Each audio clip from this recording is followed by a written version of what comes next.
திருவண்ணாமலை அருகே நடைபெற்ற விநாயகர் கோவில் குடமுழுக்கு விழாவில் திரளான பக்தர்கள் பங்கேற்றனர்.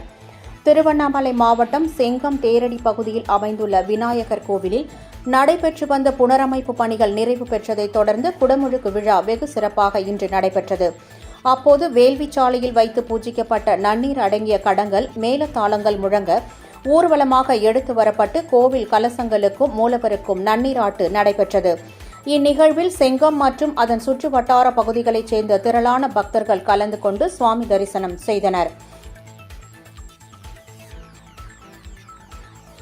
இதேபோல் மயிலாடுதுறையை அடுத்த பட்டமங்கலம் கிராமத்தில் உள்ள மணவள விநாயகர் ஆலய வளாகத்தில் புதிதாக கட்டப்பட்டுள்ள முருகன் கோவிலுக்கு குடமுழுக்கு விழா வெகு விமர்சையாக இன்று நடைபெற்றது. இந்நிகழ்ச்சியில் ஏராளமான பக்தர்கள் பங்கேற்று சுவாமி தரிசனம் செய்தனர்.